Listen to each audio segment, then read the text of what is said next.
Welcome back to On the Tee on this 7th of September. Can't believe it's already September. Summer blew by, boys. Two pros and a hack. Judd Gibb, Jay Horton. I'm Mike Rickard, head of the Hack Nation in our Okoboji Grill Studios. 45-cent Wings Wednesday. Perfect place to camp out during the football season, starting on Friday nights after the high school games, all day Saturday, Sunday, Monday night. The Guessman family will take great care of you, like they did with us tonight. What was that? Like a looked like a cheeseburger with It's like a cheeseburger and a club sandwich all rolled into one. Superb. Then of course the wings again. You always like the Okoboji fries. Yeah? Lots of them. I didn't see what was in the third dish. What was in the third dish? I think it was like I didn't open that one up yet. I was too busy eating wings, like No, chicken that'll be or next salmon break. or fish or. Next break, we'll go take a look at that. And, of course, on this weekend, as we talk Iowa State, you know, I did say this one time I saw you at the Herman Sani when you were coaching at Iowa State, and you had all the gear on. I bet you're an intense guy at football games because I think I said to my son, Michael, or somebody I was riding with, I said, look at Horty. Looks like a linebackers coach. I mean, you just look like the kind of guy intense. And you got that football coach look to you. I used to be a little more intense. Now I'm just kind of a fan watching the game. Yeah, but you grew up in Titletown, as you like to say it, and I know you're certainly not going to, regardless of anything, give any love to the Hawkeyes. Am I correct? I wouldn't be so certain of that. How about Nebraska, Iowa? I don't know who to pick there yet. You said Nebraska before, which makes me puke. Yeah. Well, How about you? the spread hasn't come out Oh, yet. I forgot Mary and all the other stuff. So you'd be Nebraska versus Iowa. Go Huskers. Come on, man. It's blood. Blood's thicker than water. Bud, you grew up in Iowa. I grew up in southwest Iowa, which is basically annexed, I know, but annexed to Omaha, annexed to Lincoln. yeah, a bunch of river jumpers when things were good over at Nebraska, and you could have stuck with Hawks or Cyclones or Well, listen, for that listen, matter, my- but all the people in Northwest Iowa that are Hawk fans, they jump over two things. I know a ton of Iowa State fans up there. My brother and his gang. I mean, there's plenty of Iowa State fans up in Northwest Iowa. I think it'll be a good rivalry. I mean, right off the get-go. I'll tell you this. In 2 years from I now, hope the Badgers pound the holy crap right out of them. all I'm telling you, in 2 years from now, when you look at the final score, let's say Iowa wins. They beat Nebraska 2 years in a row. My guess is they won't have outscored Nebraska 80-15 or whatever the ridiculous stat that's going on in Iowa. It's getting close. We're not that far off of what Hayden Fry did when he started 15 in a Iowa row. State scored like one touchdown in the last 5 years against Iowa By default? by default. Our old buddy Danny McCarney, though, he had a nice run there. He did a good job. Yes, he did. Yes, he did. I think he'll do an awfully fine job down in North Texas too. Down there getting some Had of a the tough opener, but we'll see how he does. rebuilding. He's an emotional guy. He'll get things done. All right. Off the topic of golf. And why didn't you dine in for a little dessert? I brought that nice spread opportunity for you, the candy bar buffet, and you didn't even have a bite. I'm trying to stay away from the sweets. I know it's hard for you to believe, but I've put on a few pounds this summer. Yeah, so did I. So I was at the Dollar Tree of all places because you know I'm such a big spender, and we had talked about the best candy bars ever. Mm-hmm. And there I saw your $100,000 bar, so that's why I had to pick up the selection. And you had some of it. It was. That is a great candy bar. Great. Mags, you help yourself the next break. The Baby Ruth you got. Like I said, I had the Baby Ruth ranked a little low. I think I'm going to move that towards the top of my list. What do you have ranked number one? Well, just with the four you brought out there, I put a Snickers. But Charleston Chew is by far and away. It's got a white inside. Yeah. That is Marshmallow. not qualify for the top 5. No, it qualifies. Well, so does the Twin Bing out of the great No. town of Sioux City then. No, Twin Bang fruit in a candy bar won't ever. Have you ever had one? No, nor will So I. how would you know? Chocolate covered cherry. I don't. I almost thought about stopping at a local Hy-Vee or Casey's and grabbing a Twin Bing because I knew you were going to throw that in there. Yeah, I don't. Once you have a Twin Bing, That's made not- in the state of that's- Iowa, by the way, since you guys are not loyal to anything in the state, It's not a candy you bar. will be. It's a dessert. It's not a candy bar. Oh my gosh. Well, anyway, Mr. Gibb, the next break, do two things: either have a bite or make your wife mad and take them home to the kids. Okay, right before bed, so Lauren's just flying around the house. Dad gave me a candy bar at 7:30. No. That's not gonna I'll work. just let that candy bar debate just battle on between you two. It's not a debate. What were I'm you right having? and you're wrong. Charleston Chew. All right, enough of that. Now, with Webb Simpson's win, Player of the Year now.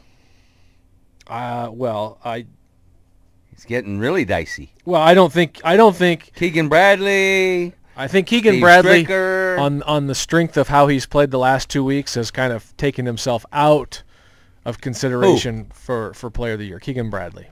Okay. I don't think he's going to make the President's Cup team either because of his play over the last few weeks, which I think is unfortunate. I think then you get right back to, I think we're going to have to see what happens in the FedEx. I can't give you an answer right now. Even if you said who wins it right now, You are I think a it's fence wide rider. open. Well, I think I that's like why opinions. I said earlier. I think whoever is going to win the FedEx Cup is probably going to be the odds-on favorite. Because it's so tight this year, is that pretty much what everybody's going to... Well, there's multiple. That'll be the final there's multiple barometer. people. Like I said, Keegan Yeah. Bradley was definitely in the mix, if not leading going into.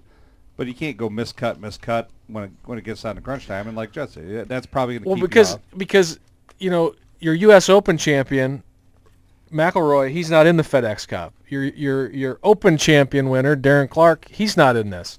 Schwartzel is in it, but he's really not in it. I mean, he's not going to win. He's not going to win the FedEx Cup.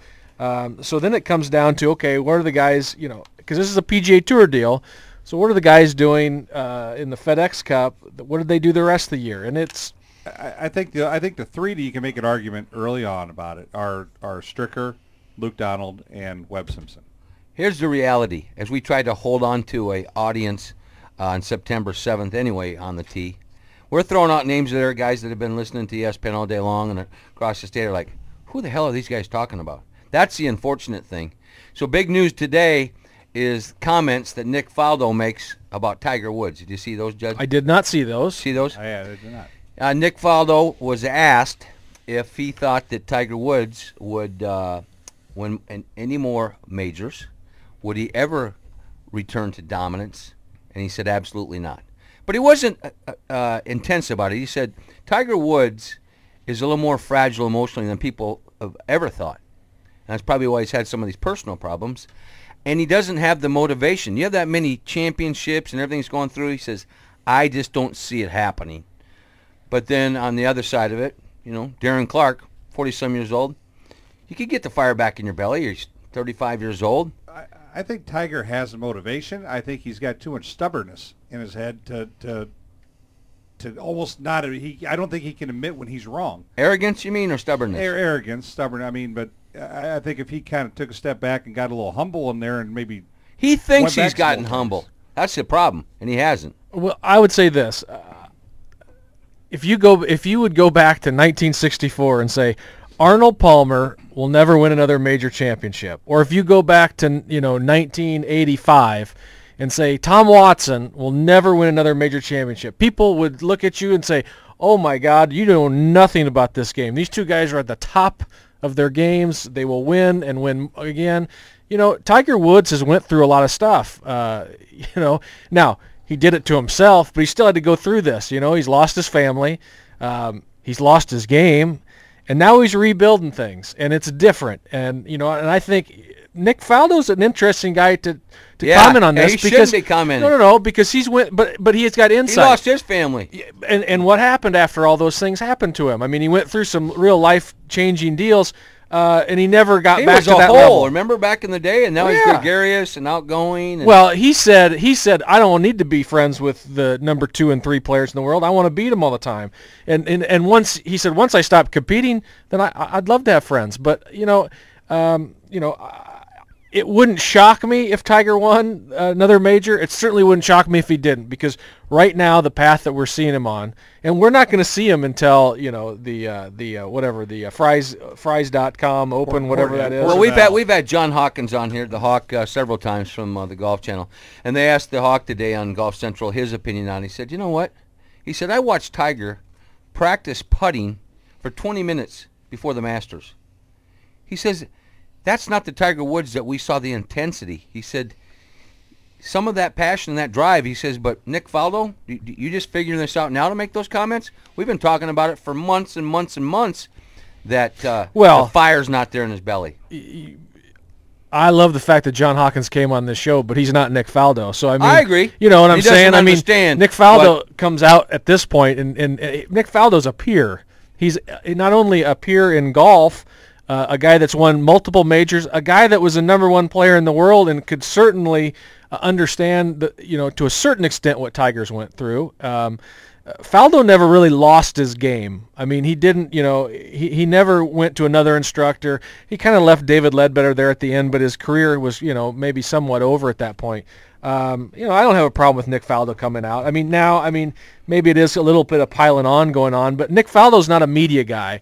I know he works for CBS and kind of the Golf Channel, but he's not a media guy, really. I agree. Have you watched David Feherty? In fact, yesterday was the first new episode, and there's only one more week left, but with the Shark. I didn't get a chance to see him with You the need Shark. to watch that, too. Well, I DVR'd it. Andrew and I are going to watch it. And my son loves David Feherty. Well, he's a class clown, that's why.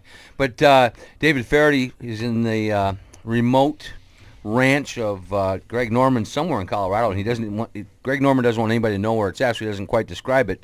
But he talks about Tiger Woods, and some of the trials and tribulations. Again, another one of his peers, and Greg Norman's perspective was, I'm not certain either whether he will ever return to the form he was. He says that's up to Tiger. But now. And here's what's interesting. You hear other than Tiger, you hear almost every one of the great players after Jack Nicklaus all marveled at how Jack Nicklaus could not only be the best player in the world for a long time, but also, at least on the outside, and certainly, the how long his relationship has lasted. All of his kids say he was the greatest dad ever. Yeah, raised a family. Yeah, Ann was the best player in the world. I think to be the best, the #1 player in the world, you'd have to be extremely selfish with your time. And can you do that and balance everything else? And my guess is now, Tiger, he can't do that, really. Maybe he doesn't want to try to do that. If he's only, like you said, if John Hawkins saw him only practices putting for 20 minutes, listen, I'm no good. I know I'm no good, but I practice my putting more than 20 minutes even today. We're talking about Tiger and and the winning and everything. I'm kind of looking down this FedEx Cup list, and a lot of top players they're younger kids. Their kids are in college. Tiger wasn't necessarily competing against these guys when he was back doing his dominance. I started thinking to myself, well, they looked up to Tiger. Where are all these? How old's Tiger? He's 35. 35. So where are all the? They were always saying, where's the next great player under 20? Where are all the 30, 31, 32, 33, all these guys? Crushed them all. Sergio Gurriel Garcia crushed his spirit. There's not a whole lot of them up there. So, to get return of dominance, it's a lot deeper maybe now to come back than what it was even back when he was ruling That's the a good tour. point. Obviously, Mickelson was there, and Mickelson still is there. So. Well, we don't have the PGA Pick the Pro contest for obvious reasons, since there is not an event this weekend. So we'll do the International Man of Mystery, since I've been out of the studio, and you've been picking commies for your picks anyway on the PGA Pick the Pro. So we'll come back with the Judd Gibbs International Man of Mystery here on the Tee on the Iowa Sports Connection Radio and Television Network.